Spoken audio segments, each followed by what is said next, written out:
Bapak Dr. Mussoleh, yang berbahagia Mbak Yuria Sari. Yang pertama saya ucapkan selamat karena Mbak Yuria sudah sampai pada tahap ujian skripsi. Nanti dalam ujian ini akan dibagi menjadi 2 sesi.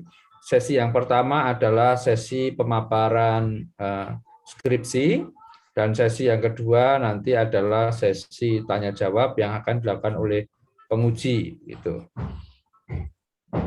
Sebelum dimulai, saya silakan kepada Mbak Yuria Sari untuk berdoa dulu. Silakan.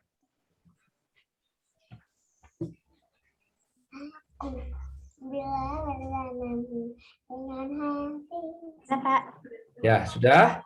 Apakah Mbak Yuria Sari dalam keadaan sehat? Sehat, Pak. Alhamdulillah. Baik. Makan siang gitu. Ya, sepertinya begitu, Pak. Ya. Baik.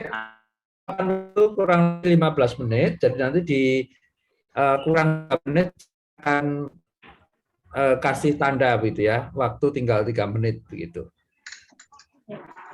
Izin share screen, Pak. Ya, baik, silakan. Apakah sudah terlihat, Pak? Durung. OTW. Masih hitam. Ya, baik. Silakan, waktunya 15 menit, jadi kita selesai 3, 4, 5 untuk presentasinya. Ya. Baik. Baik, Assalamualaikum warahmatullahi wabarakatuh. Waalaikumsalam warahmatullahi wabarakatuh. Selamat sore, salam sejahtera untuk kita semua. Perkenalkan, saya Yuria Sari dari mahasiswa Geografi 2017. Yang pertama, ucapan terima kasih kepada para dosen reviewer yang telah hadir, Bapak Dr. Johadi MSI, Bapak Dr. Muhammad Soleh SPD MPD, dan Bapak Edi Kurniawan SPD MPD yang telah hadir pada sidang ujian skripsi saya pada sore hari ini. Setelah saya melakukan penelitian saya yang berjudul Evaluasi Sistem PPDB Jalur Zonasi pada Sekolah Menengah Atas di Kota Semarang tahun 2020, maka izinkanlah pada sore hari ini saya akan memaparkan hasil dari penelitian saya. Dalam sebuah penelitian, maka tentu ada latar belakang yang melatar belakangi dilakukannya penelitian. Yang pertama yaitu meningkatnya jumlah penduduk Indonesia, di mana di tahun 2020 jumlah penduduk Indonesia mencapai 270,2 juta jiwa dengan laju pertumbuhan penduduk per tahunnya yaitu 1,25%. Kemudian diprediksikan juga di tahun 2035 jumlah penduduk Indonesia yang tinggal di daerah perkotaan meningkat sebanyak lebih dari 10%. Tentu saja dengan meningkatnya jumlah penduduk ini sejalan dengan meningkatnya permintaan akan masyarakat akan kebutuhan berbagai fasilitas publik. Salah satunya yaitu di bidang pendidikan sendiri. Pendidikan adalah salah satu tujuan dari negara Indonesia, dan negara berkewajiban untuk menjamin seluruh penduduknya mendapatkan akses pendidikan. Untuk melaksanakan tujuan tersebut, maka dilaksanakanlah sistem PPDB dengan 4 jalur, yaitu salah satunya melalui jalur zonasi. Namun dalam pelaksanaannya masih terdapat beberapa kekurangan. Dikaitkan dengan lokasi penelitian, perkembangan Kota Semarang salah satunya dipengaruhi oleh fenomena urban sprawl, di mana penduduk tidak lagi terpusat pada satu titik, melainkan mulai menyebar ke daerah-daerah pinggirannya. Hal ini menjadi tantangan tersendiri untuk pemerataan akses fasilitas publik bagi masyarakat. Untuk tujuan penelitiannya sendiri terdapat 3 tujuan penelitian, yaitu yang pertama menganalisis pola sebaran ke ruangan SMA negeri yang ada di Kota Semarang, kemudian menghitung efektivitas daya layan dan daya dukung setiap sekolah menurut jalur zonasi pada PPDB tahun 2020, serta memetakan sebaran wilayah dengan tingkat prioritas penerimaan di SMA negeri di Kota Semarang menurut jalur zonasi PPDB tahun 2020. Untuk tujuan pustakanya sendiri dilandasi dari beberapa peraturan-peraturan terkait dengan sistem pendidikan menengah dan sistem PPDB itu sendiri, baik di tingkat nasional maupun di tingkat Provinsi Jawa Tengah. Berikut adalah beberapa peraturan yang menjadi landasan saya melakukan penelitian ini. Kemudian kerangka berpikir dari rangkaian latar belakang, maka dicetuslah 3 tujuan penelitian, yaitu mengenai pola distribusi keruangan, kemudian daya layan dan daya dukung, serta pemetaan tingkat prioritas PPDB setiap zona. Untuk pola sendiri, kita menggunakan analisis tetangga terdekat. Untuk daya layan dan daya dukung, itu menggunakan formula dari Pak Lutfi Mutali tahun 2015, serta untuk pemetaan tingkat prioritas itu menggunakan sistem buffering pada pemetaan berbasis GIS. Maka dari gabungan dari ketiga itu didapat evaluasi sistem PPDB jalur zonasi pada sekolah menengah atas di Kota Semarang tahun 2020 berbasis GIS. Suatu penelitian dikatakan ilmiah apabila didapat dari suatu metode tertentu. Nah, untuk penelitian ini berlokasi di Kota Semarang dengan objek penelitiannya yaitu 16 sekolah SMA negeri di Kota Semarang beserta wilayah zona yang telah ditetapkan dalam Juknis PPDB. Wilayahnya sendiri itu berada di Kota Semarang. Populasi dan sampelnya yaitu melingkupi 16 SMA negeri di Kota Semarang dengan jumlah sampel sama dengan jumlah populasi. Teknik pengumpulan datanya berupa observasi dan studi dokumen dengan variabel penelitian ada 4, lokasi setiap SMA negeri, kemudian jumlah penduduk, jumlah rombongan belajar setiap SMA negeri, dan data zona pada PPDB SMA tahun 2020. Teknik analisis datanya, yang pertama untuk analisis tetangga terdekat dengan rumus T sama dengan JU per JH. Kemudian daya layan pada zona tertentu itu melakukan perbandingan antara jumlah penduduk dengan jumlah rombongan belajar. Untuk angka SPM-nya sendiri itu satu rombel itu melayani maksimum 2.000 jiwa penduduk. Angka ini didapat dari Permendiknas nomor 24 tahun 2007, di mana dicantumkan bahwa satu sekolah itu minimum 3 rombel dengan melayani maksimal 6.000 jiwa. Untuk daya layannya sendiri, itu membandingkan antara ketersediaan dengan kebutuhan rombel yang ada. Menjawab tujuan penelitian yang ketiga tentang tingkat prioritas PPDB, dibagi menjadi 4 kelas, dengan berpatok pada pengertian dari zonasi, prioritas dari zonasi itu sendiri, yaitu yang siswa yang diterima diprioritaskan adalah siswa yang berjarak tempat tinggal paling dekat dengan titik sekolah. Kemudian pada SNI tentang tata cara perencanaan lingkungan perumahan juga di perkotaan juga disebutkan bahwa daya jangkau dari SMA itu sendiri yaitu berjarak 3 km. Maka tingkat prioritas tinggi yaitu wilayah dengan jarak kurang dari 1 km dari titik sekolah, sedang itu 1-2 km, rendah itu 2-3 km, dan lebih dari 3 km itu berkategori sangat rendah. Sebelum membahas lebih lanjut, maka pertama-tama dibahas tentang deskripsi wilayahnya sendiri. Untuk Kota Semarang itu sendiri berada di pantai utara Jawa, merupakan ibu kota Jawa Tengah, dan terbagi menjadi 177 kelurahan yang tersebar di 16 kecamatan. Luasnya sendiri 373,7 km persegi dengan kecamatan terluas yaitu Kecamatan Mijen. Dalam hal topografi, terdiri dari 3 topografi utama, yaitu perbukitan, dataran rendah, dan daerah pantai. Dengan secara demografis, jumlah penduduk Kota Semarang yang tercatat dalam Disdukcapil Kota Semarang tahun 2020, yaitu mencapai lebih dari 1,6 juta jiwa, dengan kepadatan penduduknya mencapai 4.511 jiwa per kilometer persegi. Kecamatan terpadat berada di Kecamatan Candisari. Menjawab tujuan penelitian yang pertama, yaitu tentang pola sebaran keruangan, dengan menggunakan analisis tetangga terdekat, didapat pola sebarannya, yaitu tersebar tidak merata atau random dengan nilai T sama dengan 1,00. Dilihat secara historikal, pada mulanya SMA didirikan berkelompok di pusat kota, kemudian berangsur-angsur menyebar ke daerah pinggiran. Dapat dilihat di SMA 1, SMA 3, dan SMA 5 itu memiliki jarak yang saling berdekatan di daerah pusat kota.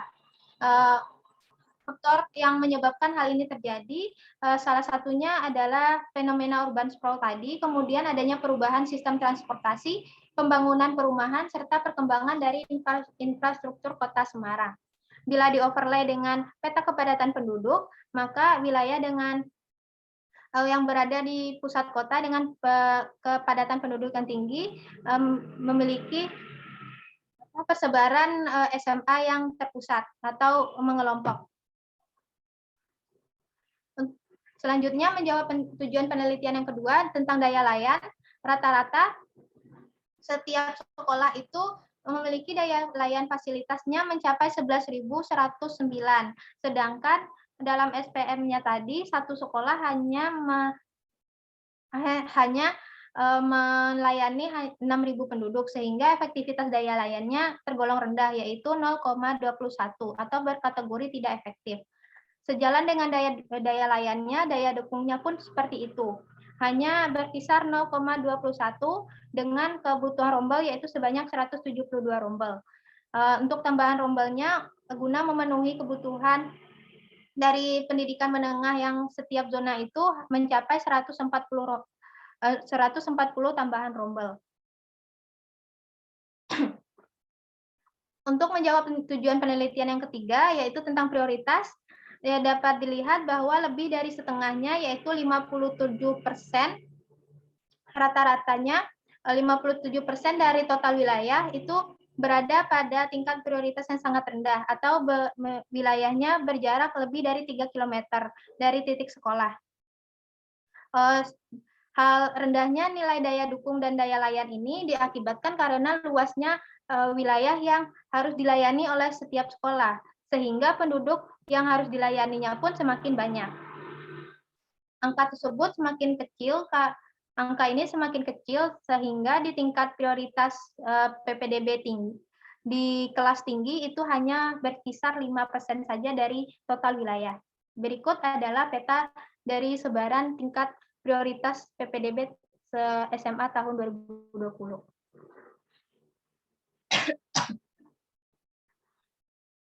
Dilihat bahwa di SMA 13 dan SMA 16 ini memiliki cakupan wilayah yang cukup luas dibandingkan dengan 14 SMA lainnya. Kemudian lanjutannya, bila zona-zona tadi diabaikan, maka akan tetap ada wilayah-wilayah yang memiliki kelas prioritas yang sangat rendah atau berjarak lebih dari 3 km, yaitu sebanyak 31,15% dari total wilayah Semarang. Secara administratif terdapat 31 kelurahan dalam 11 kecamatan yang dimana lebih dari setengah wilayahnya itu berada pada tingkat prioritas penerimaan siswa yang berkategori sangat rendah. Hal ini sehingga kesempatan siswa yang berada pada daerah zona merah tersebut yang berjarak lebih dari 3 km dari titik sekolah itu kesulitan atau berpeluang kecil untuk dapat diterima di sekolah manapun karena jaraknya yang terlalu jauh dari titik sekolah. Sehingga bagi para pemangku kebijakan hal ini perlu diperhatikan dan dicarikan solusinya. Dalam penelitian ini dapat ditarik kesimpulan yaitu untuk pola kesebaran keruangan dari SMA negeri di Kota Semarang adalah tersebar tidak merata atau random dengan nilai T sama dengan 1,00. Kemudian dari pembagian zona yang telah dilakukan oleh Dinas Pendidikan dan Kebudayaan Provinsi Jawa Tengah didapat bahwa daya layan dari 16 SMA itu rata-rata adalah bernilai 0,21 dan tergolong tidak efektif. Sejalan dengan daya dukungnya yaitu sebesar 0,21. Rata-rata sekolah membutuhkan 140 rombel lagi untuk memenuhi kebutuhan pendidikan menengah penduduk yang ada di zonanya. Dari hasil pemetaan juga dapat dilihat bahwa lebih dari setengah wilayah dari setiap zona berjarak lebih dari 3 km, sehingga peluang siswa untuk diterima pada suatu sekolah tertentu menjadi sangat rendah walaupun berada pada zona yang sama. Saran yang dapat diberikan dalam penelitian ini sesuai dengan hasil penelitian yang sudah didapat, yaitu yang pertama, perlu adanya evaluasi terkait dengan distribusi zona agar daya layan dan daya dukung sekolah dapat ditingkatkan. Kemudian perlu adanya kerjasama dengan sekolah tingkat pendidikan menengah lainnya, seperti sekolah kejuruan, kemudian SMA swasta, madrasah aliyah atau sederajat untuk mensukseskan kembali pemerataan pendidikan di Kota Semarang. Yang ketiga, adanya ketentuan prioritas penerimaan siswa akibat faktor jarak ini dirasa perlu untuk ditinjau kembali. Serta dibutuhkan juga solusi yang tepat untuk wilayah-wilayah yang jauh dari lokasi sekolah agar berpeluang yang sama dengan wilayah lain untuk mendapatkan akses pendidikan. Misalnya dengan pembangunan sekolah baru atau bekerja sama dengan sekolah swasta yang berada di daerah tersebut. Sekian presentasi dari saya. Lebih dan kurangnya saya mohon maaf. Assalamualaikum warahmatullahi wabarakatuh. Waalaikumsalam warahmatullahi wabarakatuh. Warahmatullahi wabarakatuh. Terima kasih Mbak Yuria, tepat ini 344 ya sesuai dengan jatah waktunya. Untuk selanjutnya yang pertama kami serahkan kepada Bapak Dr. Juwadi untuk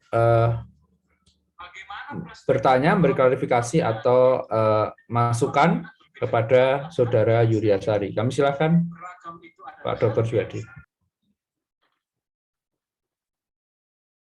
Masih mute, Pak. Masih termute ya sudah. Oke, saya. Assalamualaikum warahmatullahi wabarakatuh. Waalaikumsalam warahmatullahi wabarakatuh. Salam sehat selalu. Syukur alhamdulillah kita bersama-sama bisa berkumpul di alam jagat virtual ya dalam rangka untuk memenuhi tugas negara, ya, kewajiban tugas negara yang harus kita emban dan tanggung jawab kita baik dunia dan akhirat ini ya. Jadi itu penting ini karena bagian dari kita. Terima kasih kepada Mas Edi yang telah memberikan waktu kepada saya dan juga kepada yang Maha Ustadz Muksoleh ini ya. Terima kasih. Saya sudah bertatap muka, senyumnya dia saya semakin gemuk. Wis suwi aku cak jene kangen karo kanca-kanca ning kampus iki kapan ketemu ning kanca ki aku. Lah, monggo lah Pak Juwadi agendakan. Nanti kancane ora ana ning kampus aku bolak-balik ning kampus ning Gandayani golek utang ora tau ketemu kancaku. Wah. Aduh, kapan-kapan Ya. kalau Pak Juwadi ke kampus memberi informasi kita yang mudah-mudahan segera. Ya ndak kumpul-kumpul ketemu kok biasanya ngene kalau enak. Kapan Nah, PSSI biasanya sing di bocoran kapan akan dibuka kampus ini. Oh, sudah mulai kok Pak. Kelihatannya sudah mulai ini. Monggo nanti kapan-kapan kita ngobrol. Apa sudah ada dibuka Mas Edi? Sudah mulai, Pak. Karena ada instruksi Kementerian. Sudah, Pak. Ini dalam waktu dekat semester 3 masuk, Pak. Oh, terutama yang angkatan kemarin kan belum pernah lihat kampus 2020. Semester 3, Pak. Mosok ora tau ngerti kampus e, mesake tadi. Oh, nek wong tuwa ngene kabari ora ngerti ya. Ya, Mbak Yuri, saya juga mengucapkan selamat Anda telah berhasil menyelesaikan tulisan ini.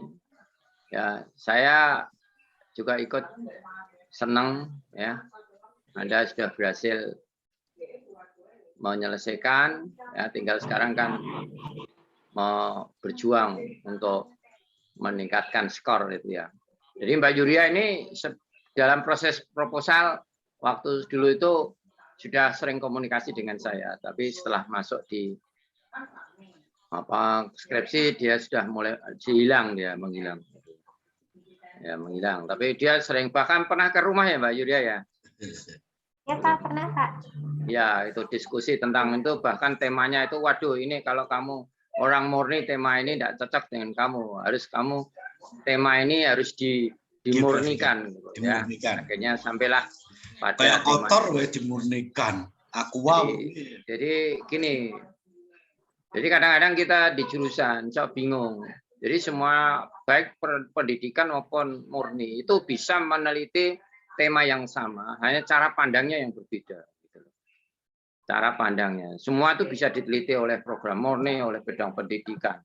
Hanya perspektifnya, model, cara melihat dan analisisnya yang berbeda. Lah ini Mbak Yuri ini sudah melakukan hal itu. Yang tadinya murni mengkaji pendidikan, saya bilang ini bukan bidangmu. Kalau kamu itu kan orang murni. Murni ya Mbak ya? Iya Pak, murni. Nah, maka kamu boleh tetap temanya ini, tapi perspektifnya berbeda. Dan ini hasilnya, alhamdulillah.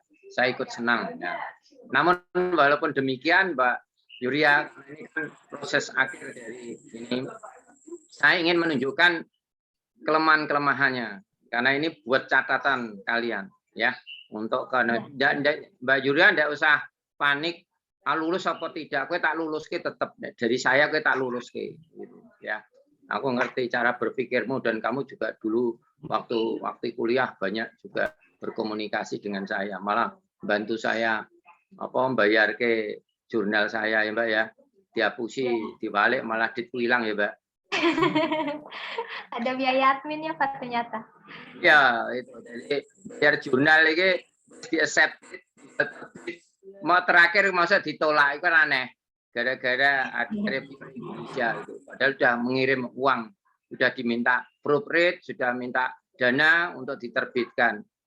Dari 4 reviewer itu ada 1 reviewer saja susulan yang menolak, yang 3 itu memberi nilai 4,44, yang 1, 2 akhirnya gagal. Tapi syukur alhamdulillah setelah saya bongkar total, malah saya insya Allah akan terbit di Q2 malah. Ya, di Q2. Jadi malah levelnya lebih tinggi, SCR-nya jauh lebih tinggi. Alhamdulillah. Bongkar total. Ya. Ya. Nah, kaitan dengan Mbak Yuria ini, ada beberapa hal ya, yang perlu saya beri catatan. Ya. Tapi sebelumnya saya ingin tanya. Pada ujian kan kudu takon, orang aku disini Pak Edi. Ya, Pak Edi kok juweti nguji orang takon. Nah, iki tak takon. Kamu menilai memilih ini ya tema sonasi ini ya di Kota Semarang ini. Coba mana di latar belakang itu ada justifikasi penelitian Anda itu di mana? Apa saja justifikasinya? Ini penting. Setiap penelitian itu harus ada justifikasinya.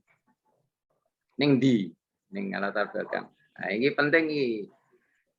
Tapi rasa khawatir ya, kita tetap lulus. Rasa jawab berapa? Ning bisa jawab tambah nilainya tinggi. Ya Pak. Untuk Kota Semarang sendiri, boleh izin share screen lagi Pak? Ya, poin-poinnya saja, jangan terlalu banyak deskripsi ya. Ya, saya menemukan di portal Berita Nasional itu beberapa kelemahan dari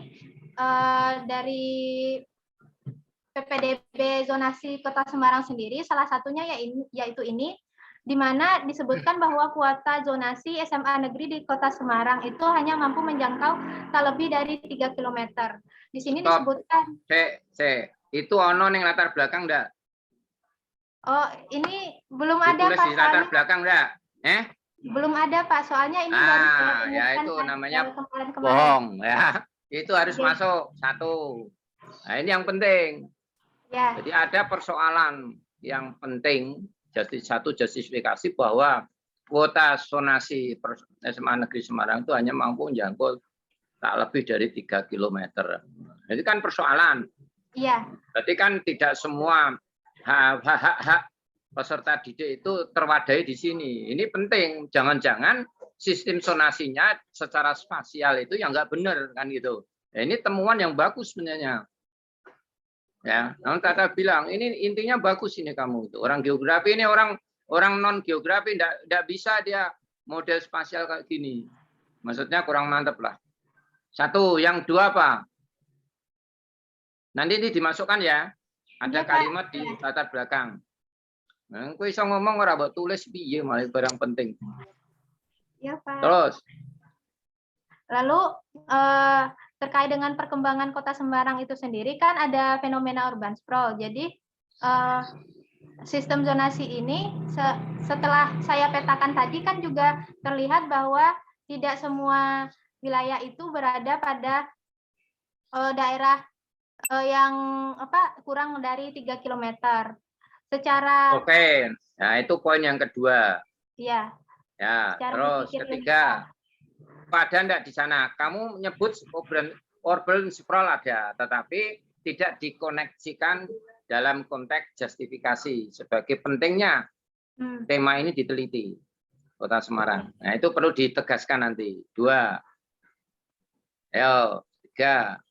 Nanti saya diteruskan besok ning tesis iki. Aja mulai sik ning Padang.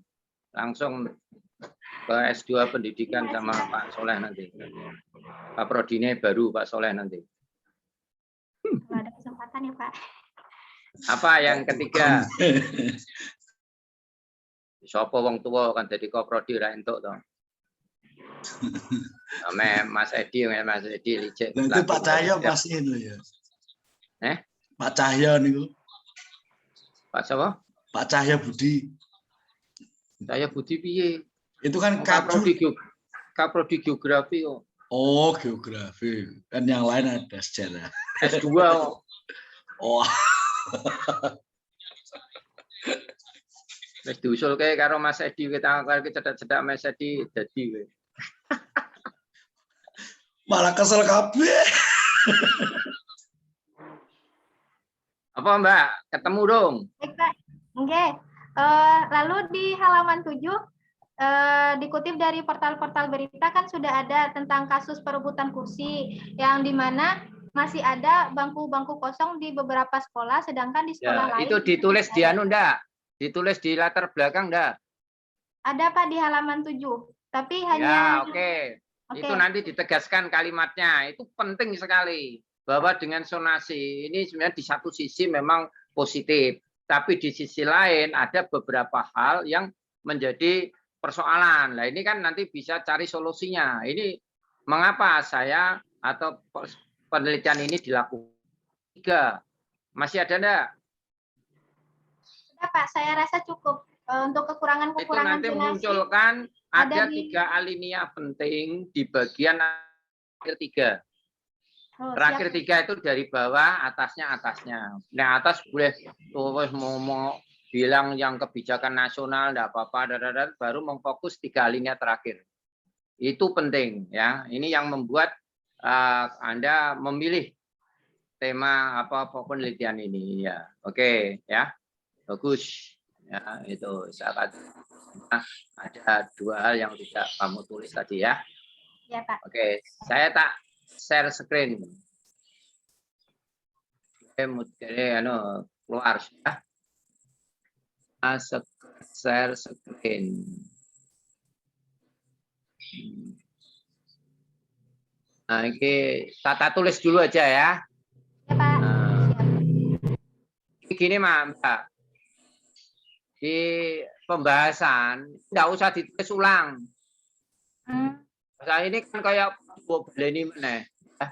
Nah, poin-poin penting dalam 1 poin nggak usah seperti ini. Namanya pembahasan dulu kok ikon duling anu gitu ya. Tetap membahas poin-poin itu seperti gini ya, bisa dalam bentuk apa di umum apa boleh tidak usah diulang-ulang seperti ini ya. Ini saran saya. Itu tidak lazim. Ya, pembahasan gitu ya. Tidak lazim. Kemudian latar belakang itu nanti ditambahkan. Terus kelemahan lain yang perlu Anda benahi nanti adalah Mbak Yuria jarang memberikan sumber aslinya. Banyak itu saya kasihkan. Anda misalnya bilang 2003 mencapai 60% dari mana? Oh ya. Sini ya, dicek di sini. Pendataan itu kalau bisa ada sumbernya ya. Sumber tidak boleh blogspot.com. Ya, tidak boleh. Ya, siapa yang bilang di situ gitu loh. Boleh dari itu tapi yang ngomong tuh siapa gitu ya. Ini masalah sumber ini nanti semuanya ya, Mbak ya. Sumber. Bahasa Indonesia di antara di itu awalan atau kata depan. Ayo. Harusnya dipisah, Pak. Ayo, enggak saya tanya awalan atau kata depan. Bahasa Indonesia nih. Ayo. Gimana Pak putus-putus? Kalau kamu bilang dipisah. Kalau dipisah itu dia itu kata depan atau kata awalan? Kamu bahasa Indonesianya dapat berapa waktu SMA? Nah, ini kelemahan yang paling mendasar ya. Di sebagai kata depan itu harus dipisah. Kalau awalan itu digandeng. Nah, di antara itu kata depan itu. Nah, dinya sebagai kata depan harus terpisah. Di atas. Nanti cek dalam bahasa itu, tapi nggak banyak, tapi ada. Ngeceknya kan gampang, di replace saja. Ya. di replace. Terus ini juga perkanan sumber ini, ya. Ini sumbernya nggak jelas. Sumbernya di ini Pak, nomor 14. Saya sebutkan sumbernya, setiap pernyataan di belakang sebutkan sumbernya, ya. Sumbernya. Semua banyak. Ini saya baru tata tulis saja. Jalur sonasi dikutip di radar, ya, ini yang jangan jawab pos, tidak ilmiah. Yang nulis di radar itu siapa, itu saja justru. Ya. Radar tidak boleh anunya, media itu bersumber. Nah ini jadi mengingatkan tadi harus seperti 3 alinea terakhir ya, yang ada konteksnya. Nah terus ini masih perdebatan, tapi saya harus, saya sudah banyak hal baca di sana sini. Jadi problem dengan question, ya, question research itu beda. Jadi setiap penelitian itu harus berbasis pada masalah penelitian. Masalah penelitiannya itu apa? Ini betul. Kalau ini adalah question research. Ini adalah pertanyaan penelitian yang di breakdown dari masalah penelitian. Sehingga harusnya di sini dirumuskan masalah penelitiannya itu apa dalam kalimat, bisa pertanyaan apa, kemudian dijabarkan dalam pertanyaan penelitian seperti berikut. Ada 3 pertanyaan penelitian. Itu yang saya baca dari referensi ya. Dari saya belajar juga diajarinya kayak gitu. Tapi kamu boleh tidak mengikuti saya yang mengingatkan. Ya, karena umumnya seperti ini semua hampir. Ya, jadi tidak membedakan antara masalah penelitian dengan pertanyaan penelitian. Jadi pertanyaan penelitian itu bisa dianggap sebagai hipotesis juga boleh. Boleh. Ya. Tinggal nanti dia akan, ini ada referensinya. Ya. Kemudian ini betul mengikuti tujuan penelitian. Oke, ya. Ya, tidak salah sana. Itu catatan. Kemudian setelah saya baca dari metodenya ini, metode penelitian, saya tadinya ragu, tapi ketika Mbak Yuri tadi presentasi, oh berarti begitu ya. Pertanyaan saya ini, sebenarnya yang Mbak Yuri ketahui, apa itu yang namanya variabel penelitian? Variabel penelitian itu apa? Definisi variabel penelitian. Nah, ini kan kamu biar lulus nanti ngerti toh ya. Lulus lunga yo sake pembimbingnya toh. Nah, aku kan penguji toh.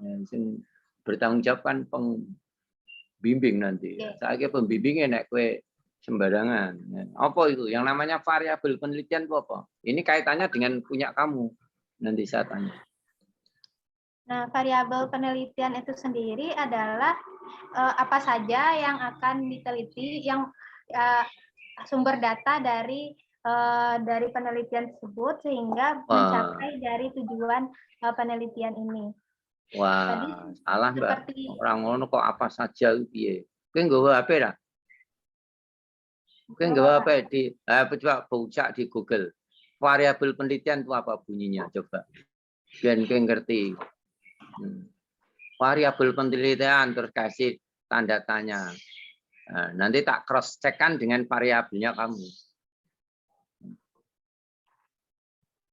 Biar nanti lulusan UNES kok mulai ning Padang keliru repot gitu. Ya. Sebentar. Kamu di Semarang toh, Yul? Iya, Pak, di Semarang. Nah, coba mulai sih nek urung S2. Ya, Pak, siap. Kalau jualan nasi Padang.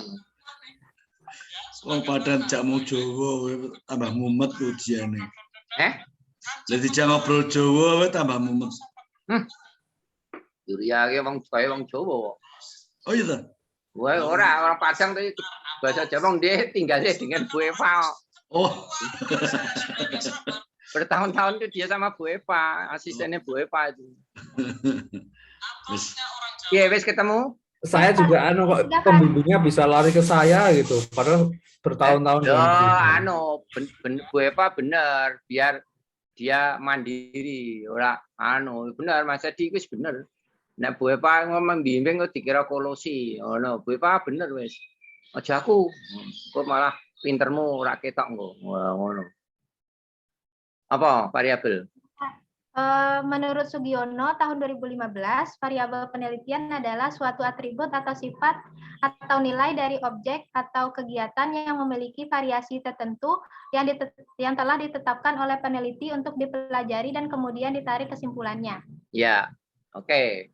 Sekarang variabel penelitian Anda. Nah, ya dah. Coba variabel rasa mbok share, pokoknya dideloki dhewe. Variabel penelitian tamu pertama apa? Variabel penelitian yang pertama untuk menjawab tujuan yang pola itu menggunakan lokasi dari persebaran. Variabel kok lokasi? Yeah.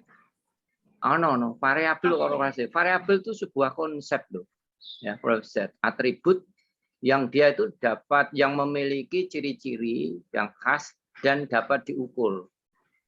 Variabel kok lokasi. Nah, itu. Yang kedua. Apa lagi? Yang kedua, dalam penelitian ini juga variabelnya yaitu jumlah penduduk. Nah, variabel kok jumlah penduduk? Kan lucu. Ya? Variabel kok jumlah penduduk? Gitu. Kan lucu toh. Lagi yang satu. Terus langsung pedal poin aja. Yang ketiga yaitu jumlah rombel dan terakhir jumlah rombel. Nah, sekarang gini aja. Tujuan pertama Anda adalah menganalisis pola sebaran ke ruangan. Terus variabel apa? Untuk pola itu titik lokasi, Pak. Loh, pola kerja kok variabel titik lokasi. Nah, ini yang kamu belum paham. Ya pola sebaran ke ruangan itu variabelmu. Nanti indikatornya salah satu adalah titik-titik itu. Terus nanti apa itu? Terus parameternya apa? Terdekat, jauh, dan kan gitu. Jadi ada variabel, ada indikator, ada parameter. Jadi variabelmu itu pola sebaran. Yang pertama. Aja Yuria piye to? Tak kandakno Bu Eva lho kowe, ya. Terus yang kedua, untuk menjawab tujuan penelitian kamu yang kedua, itu variabelnya apa? Daya layan dan daya dukung. Nah, efektivitas, daya layan dan daya dukung. Itu ada di situ tadi variabelmu. Di situ enggak toh? Jumlah. Kan enggak, jumlah itu salah satu indikator. Bukan variabel. Variabel itu sebuah konsep. Jumlah itu bukan konsep. Kemudian yang ketiga apa? Ini yang tiga ini yang belum muncul secara eksplisit menurut saya.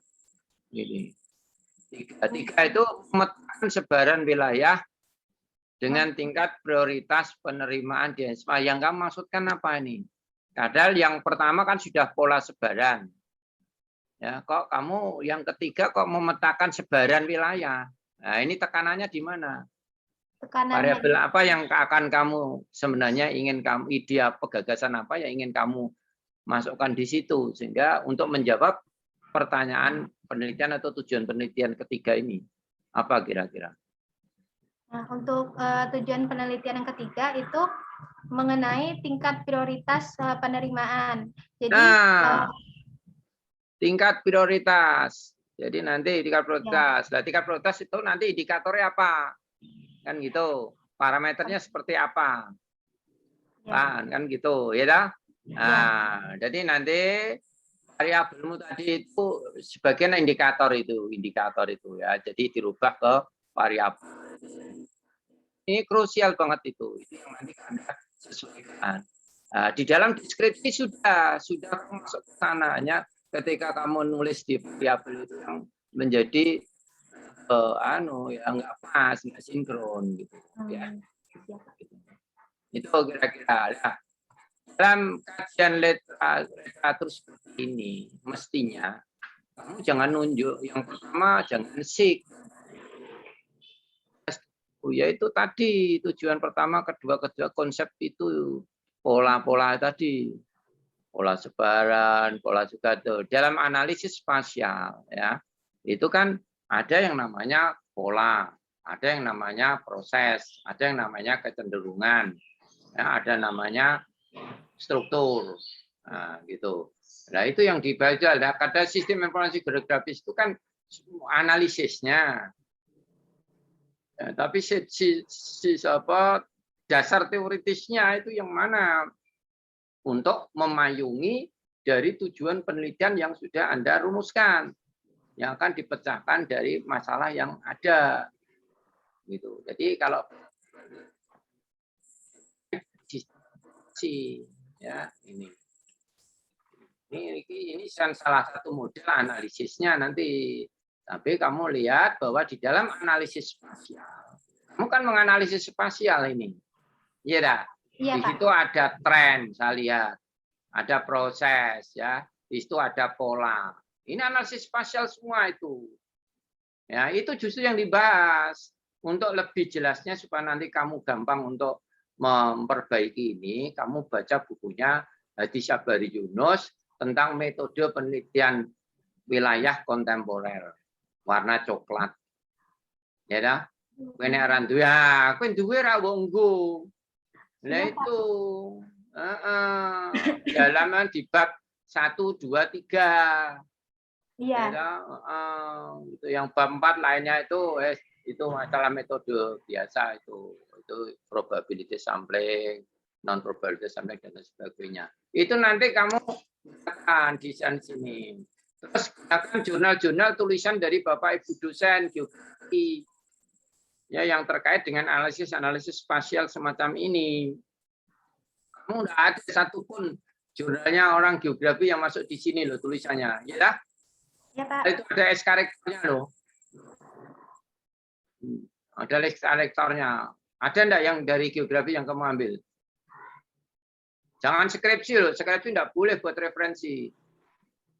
Kalau buat penelitian terdahulu boleh, tapi kalau buat referensi tidak boleh skripsi itu.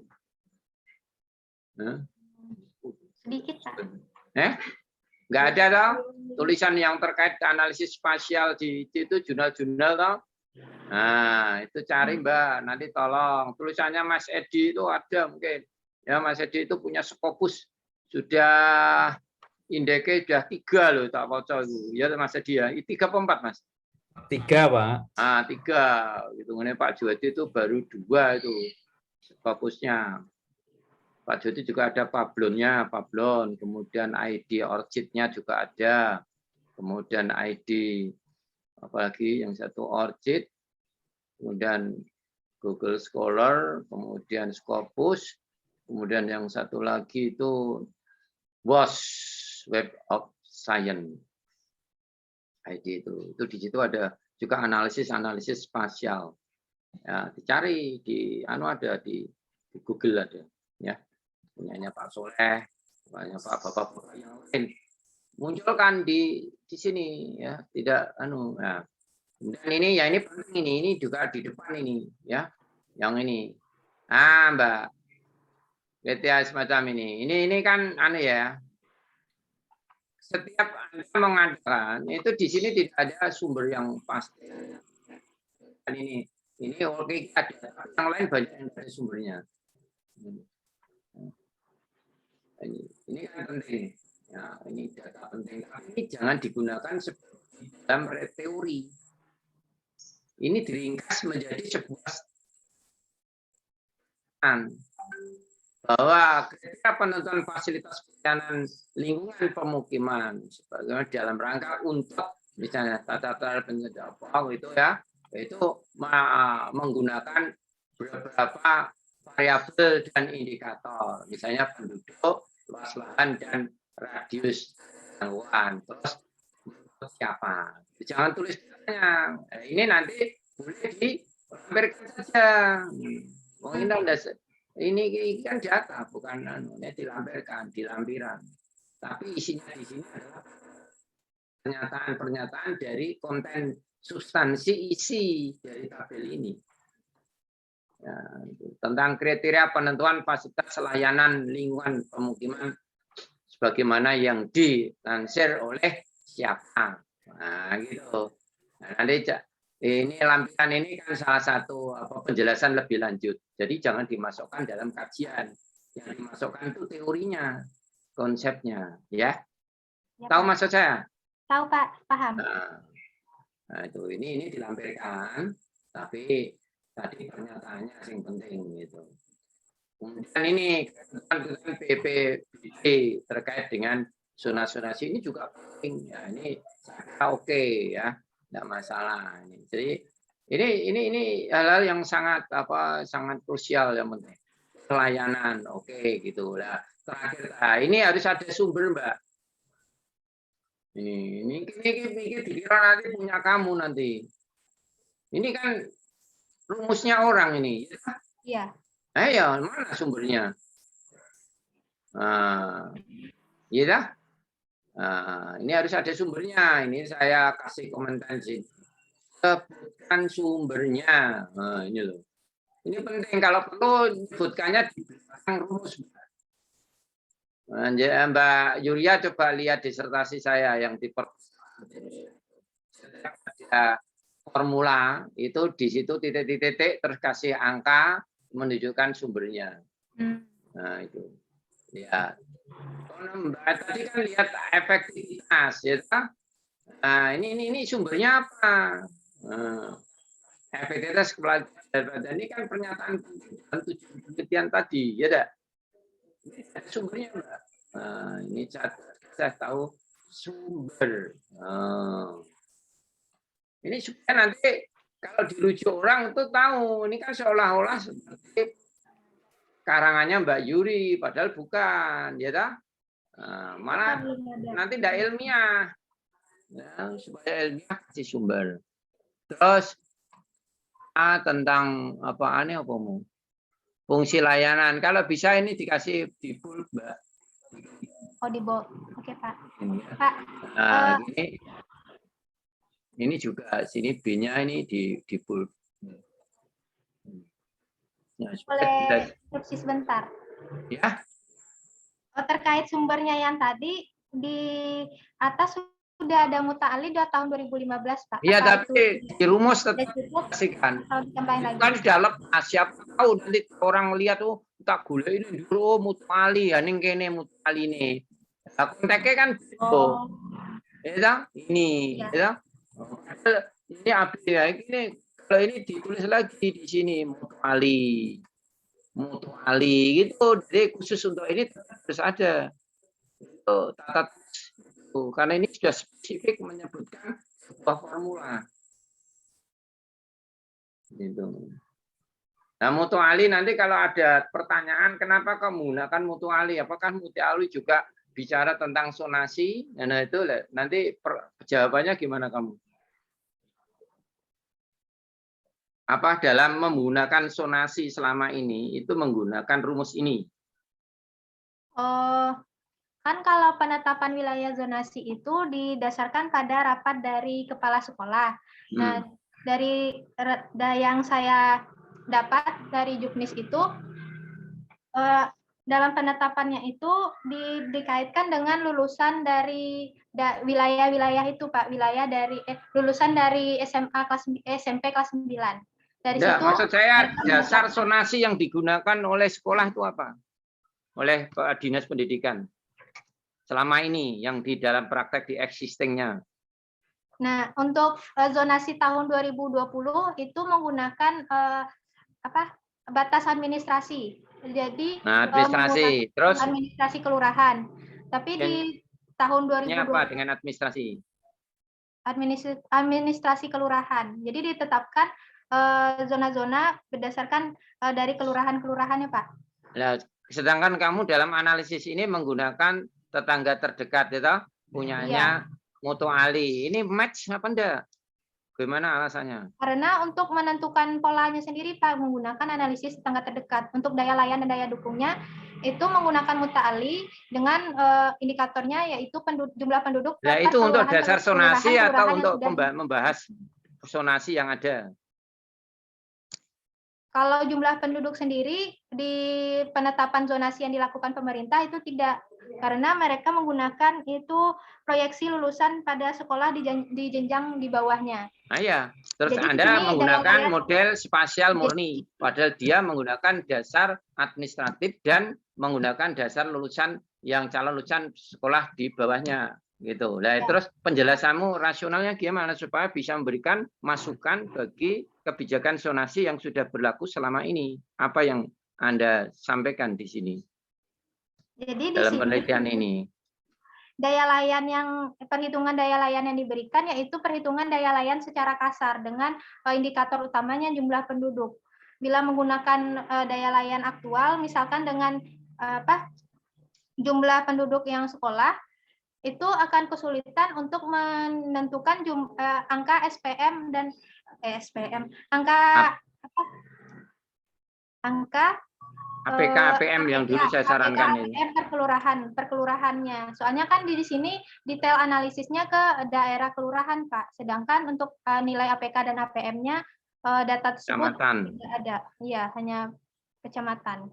Nah, iya. Nah, terus apa signifikansi dari penelitian Anda ini karena Anda menggunakan dasar penentuan zonasi yang tidak sama dengan zonasi yang digunakan oleh Dinas Pendidikan. Sehingga nanti bisa menjadi masukan atau jadi kritikan, jadi evaluasi apa itu. Di mana letak positifnya itu. Dengan model yang Anda kembangkan. Karena Anda menggunakan analisis spasial murni. Padahal Dinas Pendidikan tidak menggunakan analisis spasial murni, dia semi. Yaitu menggunakan pendekatan administratif kelurahan. Karena memudahkan untuk memberikan data. Nah, gimana apa solusi atau kontribusi dari model analisis yang Anda kembangkan itu terhadap model yang sudah dikembangkan oleh pihak dinas. Nah, ini nanti harus disampaikan dalam pembahasan. Karena model yang Anda kembangkan kan Anda spasial murni. Dalam praktek di lapangan menggunakan analisis semi. Karena hanya spasialnya hanya administratif. Dan ditambah dengan dasar lulusan tadi APK APM dalam tanda kutip per kelurahan, ya tidak? Sehingga dia mudah memonitor bahwa kelurahan ini itu boleh masuk ke sekolah ini, kelurahan ini boleh katanya. Sedangkan kamu kan tidak administratif, kamu langsung tetangga terdekat dan bentuknya poligon, langsung putar sehingga bisa administratifnya bisa terpotong-potong antara kelurahan A, kelurahan B. Sebagian ini, ya itu jadi konteks analisis spasial murni yang kamu kembangkan itu kontribusinya itu harus dijelaskan. Ya, Pak. Kira-kira sudah ada ke sana enggak? Ini mungkin dalam penulisannya belum ada, tapi kalau dilihat dari petanya sendiri itu dapat dilihat bahwa misalkan di SMA Negeri 15 pada peta tingkat prioritas itu kan terdapat di daerah baratnya zona itu terdapat satu kelurahan yang memisah, Pak. Nah, di situ dapat itu kamu di pembahasan buat tulis enggak? Kalau di tulisannya belum, Pak. Nah, ya udah, ya harus ditulis. Jadi gini maksud saya. Bukan berarti dari punya kamu itu, tulisan kamu itu bermakna dalam rangka untuk memberikan arahan pada Dinas Pendidikan dalam menentukan lokasi itu tidak menggunakan semi spasial saja, tapi juga ada arahan yang spasial murni tadi. Jadi diberikan walaupun nanti kalau yang masuk pada lingkup zonasi itu berarti nanti terus dimodifikasi, oh kelurahan ini. Jadi menentukan kelurahannya itu tidak sembarangan, tapi diarahkan oleh zonasi murni tadi. Gitu. Kalau zonasi murni sendiri diterapkan full tidak bisa, karena harus mengaitkan dengan administratif, karena nanti urusannya rumit. Tapi bukan berarti punya kamu tadi sangat berguna. Sebelum menentukan kelurahan A, B, C, D, E masuk zonasi sekolah ini, itu pertama ditentukan oleh zonasi murni dulu. Mana yang dominan di poligon itu, di zonasi terdekat itu menjadi masuk ke sana. Nanti baru administrasinya dibilang. Gitu. Kalau hanya nyampluk sedikit berarti ikut kelurahan sana. Gitu. Ini sebenarnya bagus.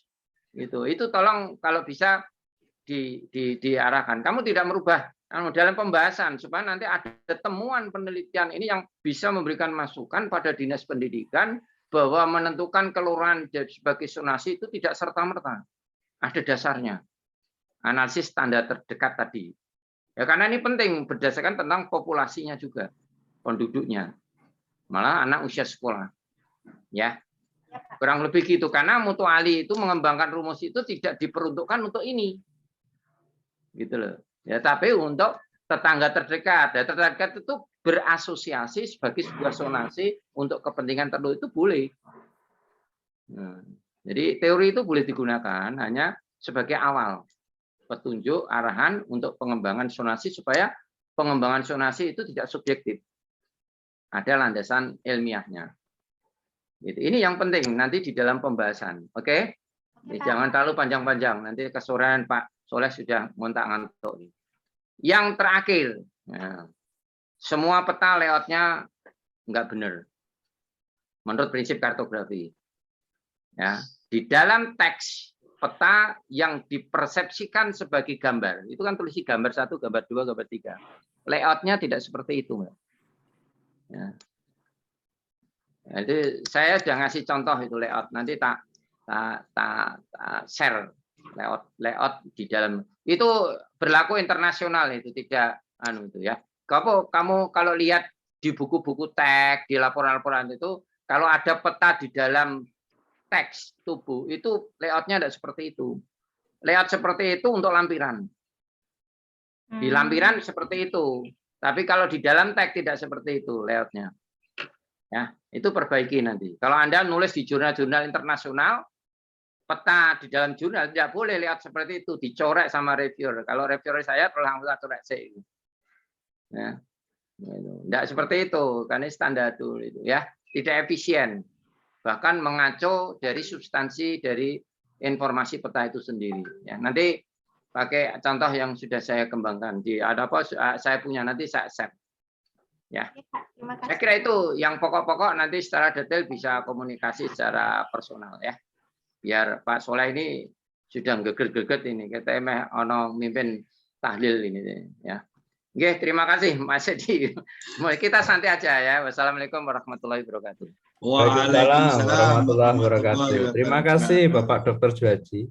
Mbak Yuria, jadi beberapa masukan itu menguatkan ya. Jadi menguatkan skripsi yang sudah disusun, semoga bisa menjadi lebih bermakna begitu. Selanjutnya kami silakan kepada yang terhormat Bapak Dr. Muh Soleh MPD untuk memberikan pertanyaan, masukan atau sanggahan terhadap skripsi yang sudah disusun oleh Saudari Yuria Sari. Silakan. Matur nuwun Pak Edi, mohon izin Pak Juhadi.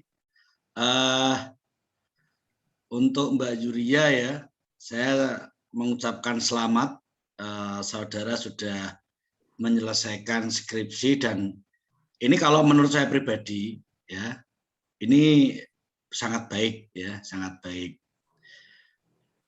Paparannya menurut saya jelas lah.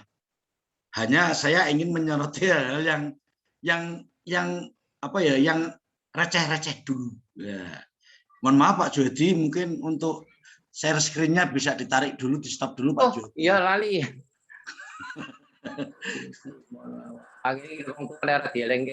Wah, iki ya. Yang pertama Mbak, aku ini tertarik Mbak. Saya itu tertarik. Yang pertama nih, persembahan untuk diriku sendiri. Terima kasih atas semangat dan kerja keras. Buka langsung ke topik. Iki maksudnya apa? Ya, kamu berterima kasih kepada dirimu sendiri itu kan lebih menurut saya. Ya, ini saran saya enggak usah lah. Ya untuk orang tua dan seterusnya itu oke, tapi kan persembahan kok kepada diri sendiri, terima kasih atas kerja kerasnya. Apa orang sing alam selama ini mungkin tambah. Ya, itu saran Pak Soleh yo. Ini yang receh-receh ya. Terus kemudian ini yang menarik ya, yang menarik bagi saya itu menarik unik ya. Tadi yang pertama sudah. Yang kedua, sistem penomoran yang saudara gunakan. Wah, itu kan antik juga itu. Coba lihat misalnya ya di sini ya. Untuk bab 1 ya, bab 1 itu ditulis ditulis biasa ya, tidak ada masalah itu. Coba saya akan melihat bab 1 pendahuluan. Tetapi kemudian ketika di latar belakang itu satunya Romawi, kemudian satu berikutnya Latin. Nah, ini coba saya akan menunjukkan sebenarnya Mbak Yuria ini menggunakan panduan yang mana sih untuk penomoran ini? Sebab setahu saya ada panduan penomoran yang sudah diterbitkan oleh fakultas itu ada 2 ya. Ini saya tunjukkan saja. Sekali lagi ini saya yang ringan-ringan saja ya, yang lucu-lucu saja. Tidak usah yang berat-berat. Oke, karena yang berat tadi sudah Pak Juwet tadi. Jadi kalau panduan yang diterbitkan oleh fakultas itu kan seperti ini, Mbak. Panduan penomoran. Wah, kan ada bab 1 judul bab ini nomornya kalau 1 Latin di Latin semua 1.1 1.1.1.2.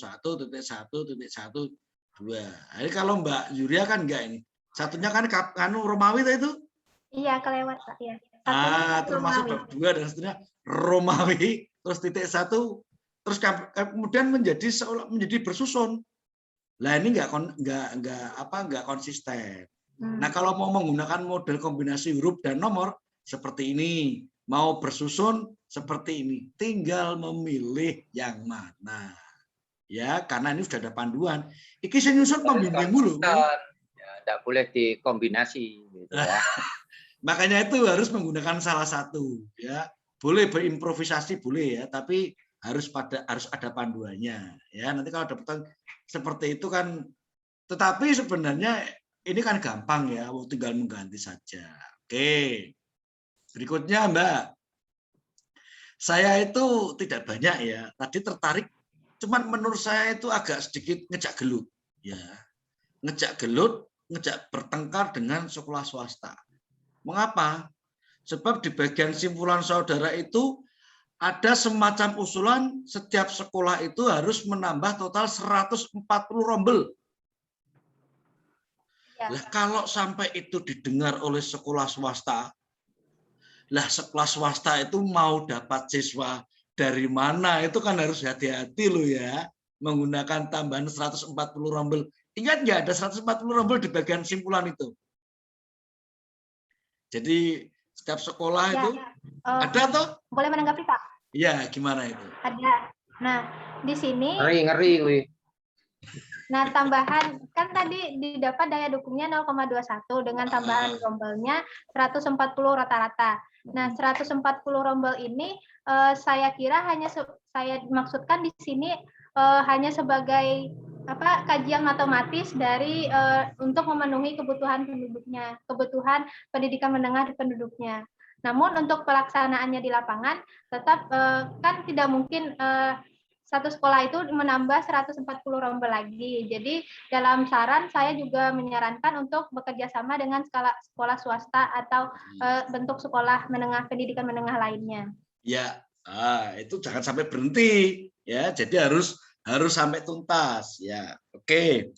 Berikutnya Mbak Yuria, ini kaitannya dengan tadi analisis spasial murni dan analisis spasial semi atau kombinasi yang digunakan oleh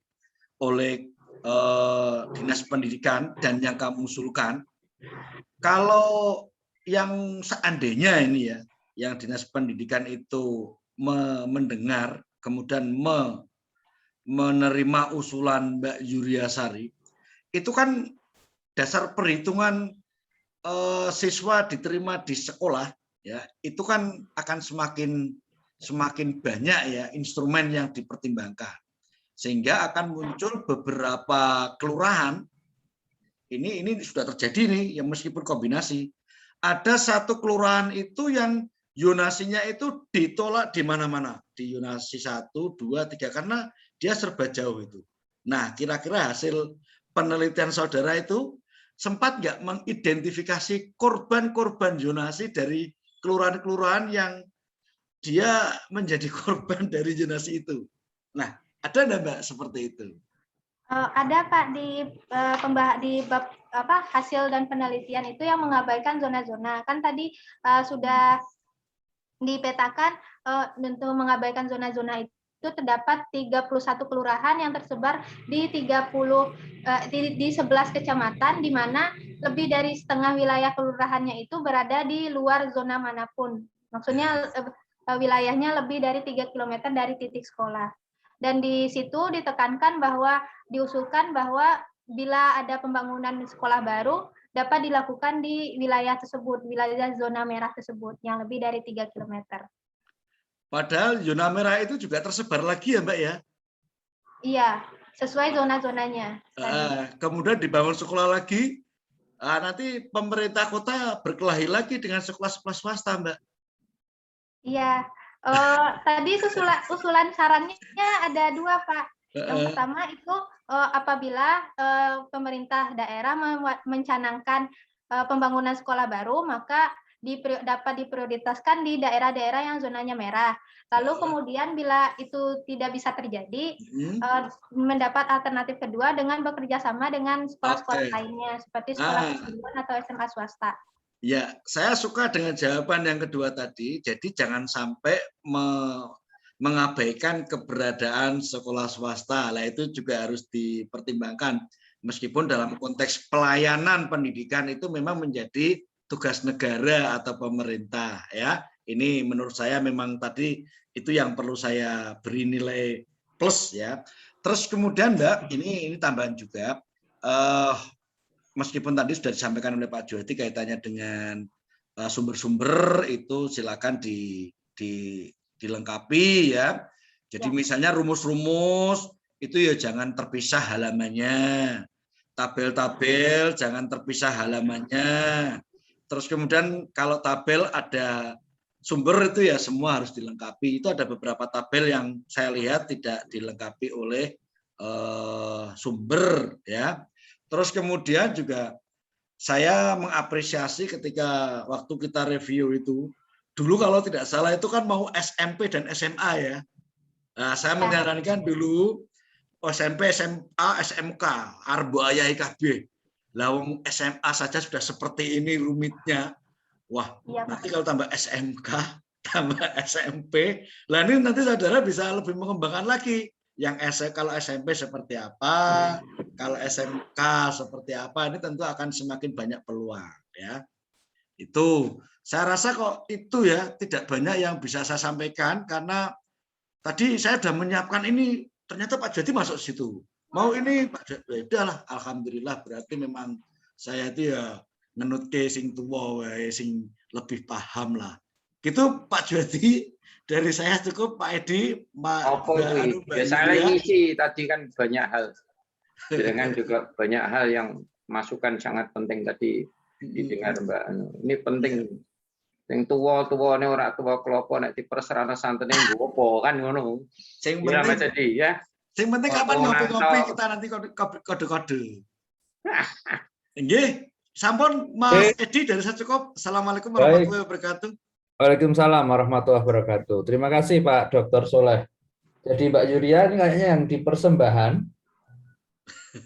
itu kayaknya sudah di diskusi terakhir kayaknya sudah kita bahas juga ya. Iya, kelupaan Pak.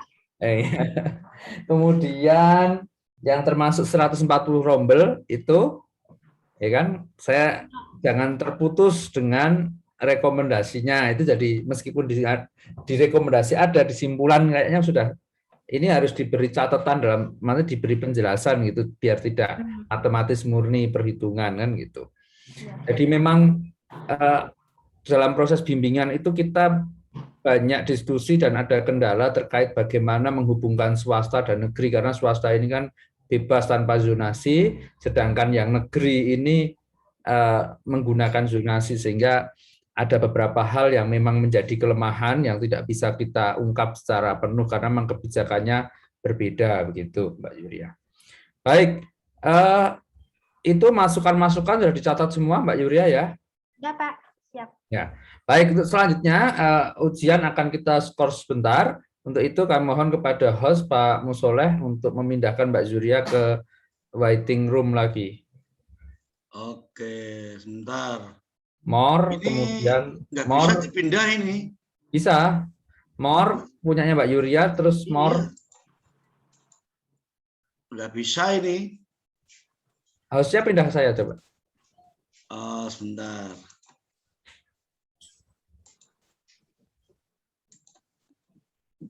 Nah, aku sih biasanya tak tok kok tak undang nih. Nggak bisa, Pak. Dikik nggak bisa, kok. Ditokke dia takkan metu dhewe, takkan metu kok tak undang mlebu dhewe nih. Oh, karena iya. Biasanya ngono aku ning ana nek model Pak Edi ana ya bagus itu. Iya. Ampun, monggo. Ya. Wah, piye carane, Mas? Itu nggak hostnya boleh ya? hostnya harus Iya, dihilangkan iya, dulu. Kepiye? Co-hostnya dihilangkan dulu, dia tidak jangan jadikan co-host.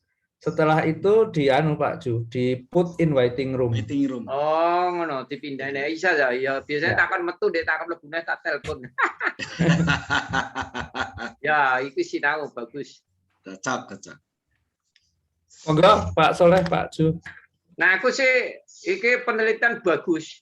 Tolong ditekankan ke jurnal. Tapi penulisnya ya mulai Yuria, Mas Edi, saya karo Mas Pak Soleh kontributor. Tapi kok tak bantu reviewernya. Ini bagus banget. Saya bertiga gitu ditulis dalam bentuk jurnal yang bagus. Mas Edi kan harus ngerti. Aku melu nge-review saya. Tak kayak masukan-masukan karena ini kontribusi bagi dinas-dinas. Ya.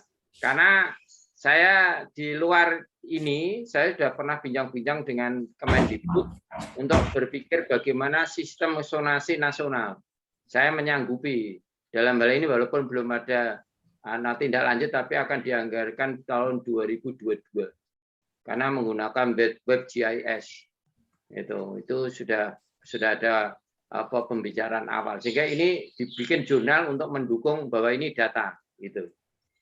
Jadi ini kebetulan ini. Kalau dalam konteks Mbak Yuria saya kasih A.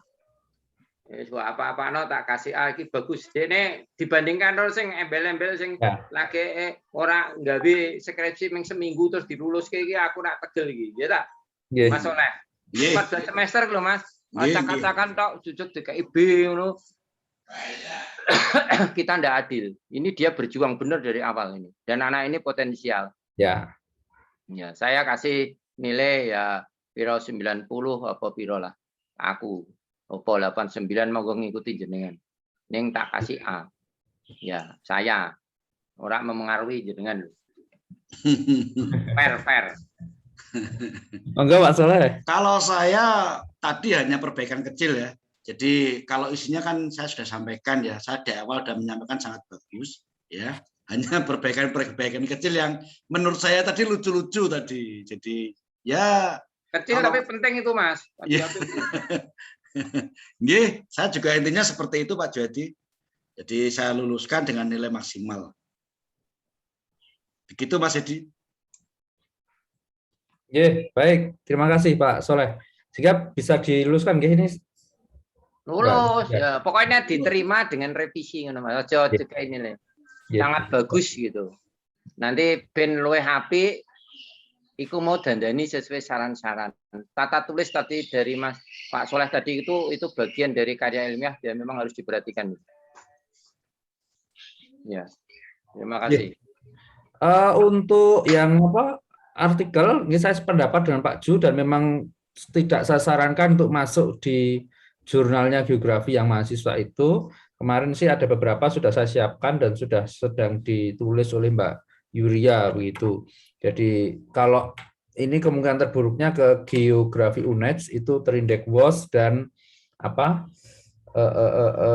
Sinta 2. Tapi Mas, kalau sing Sinta 2 yang mana? UNED Pak, Jember. Jember. Oh, UNED. UNED nggih. Tetapi anu, kalau Mas, melihat masukan dari Pak Juwadi itu mau saya coba di SM-nya punyanya Malaysia. Ya, yang Scopus Mas, enggak apa-apa Nggih. Mas. Engko tak iwangi ngedit. Tak review nanti, tak ikut review tapi kita bertiga harus masuk. Nggih, nggih. Kita kan ada ide-idenya. Ya, nggih. Dia nomor pertama, nomor 2 Mas Edi, terus saya terus Pak Soleh. Nggih, siap. Nggih, Fokus. baik. Saya masukkan Mbak Yuria. Ya, nanti kalau ada dana-dana nanti kita gotong royong. Dia enggak usah dibebani. Di fakultas banyak Pak kalau dananya. Ya. Maksudnya itu loh, yang terkait dengan kalau disuruh bayar di jurnalnya itu loh. Nggih, bisa diganti kok Pak di fakultas. Oh iya toh? Kalau Pak Ju ada tagihan boleh disampaikan saya, nanti kita ganti. 100% kita ganti. Oh iya? Nggih. Lucian ya. Aku padahal lagi bayar hampir 19 juta loh. Yang Nggak apa-apa. Maya, baru aja bayar 19 juta. Masa Saya Mas Edi? baru aja bayar 28 juta Pak, punya Pak. Itu bener ya? Nggih. Jadi ya. aku di kuartil 2 yang internasional yang bereputasi dengan apa itu masuk pada edisi reguler yang 1 tahun itu hanya 10 artikel. Itu diganti ya Mas? Ya, lewat jenengan ya, alhamdulillah ya. Saya dengar loh Pak. 22 juta loh. Ngopi-ngopi loh. Ada PayPal-nya dari pembayaran lewat PayPal. Ya, siap. Nanti invoice sama bukti bayar sama artikelnya dikirim saya. Oke. Ini kalau bisa hari ini berarti bulan September kita ganti. Oh, kalau belum masuk itu berarti nanti Oktober. Masih kok minor revision. Oh, nggih, siap. Nggih. Ya. Baik. Kita lanjutkan Mbak Yuria Sari. Dari hasil diskusi apa yang telah disusun oleh Mbak Yuria Sari untuk skripsinya itu sebetulnya sudah bagus, tetapi masih banyak catatan yang masih perlu direvisi. Untuk Sehingga penyempurnaan lah. Untuk Mbak Yuria Sari dinyatakan lulus dengan revisi. Untuk nilainya nanti menunggu hasil bagaimana kegigihan Mbak Yuria Sari dalam memperbaiki skripsi yang sudah disusun. Jadi nilainya saya tidak bisa menyampaikan, tapi nanti menunggu hasil bagaimana progres revisi yang dilakukan. Baik, silakan ada yang disampaikan boleh. Kalau tadi Mas masalah jurnal tadi Mas, biar tahu dia. Oh, yeah. Kemudian untuk artikelnya nanti akan kita permak bersama-sama. Jadi apa yang telah disusun, kemudian kita kuatkan lagi. Nanti kita kirim ke jurnal internasional yang bereputasi, begitu. Penulis pertama tetap Mbak Yuria Sari. Nanti penulis kedua dan seterusnya dari tim penguji, begitu ya. Ya, gitu. Nanti untuk anunya nanti masih diskusi gitu. Kenapa begitu?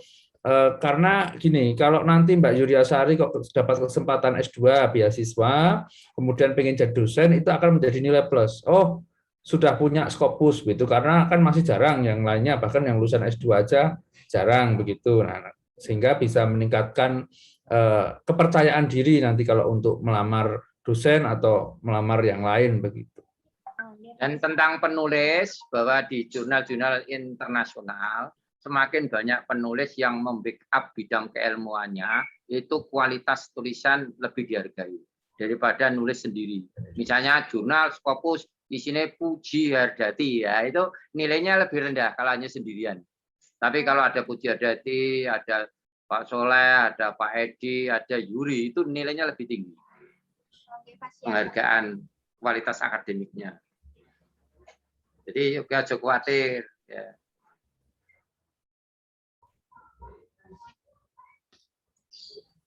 Baik, terima kasih. Mari kita akhiri ujian ini dengan bacaan hamdalah bersama. Alhamdulillahirabbil alamin. Kurang dan lebihnya mohon maaf. Assalamualaikum warahmatullahi wabarakatuh.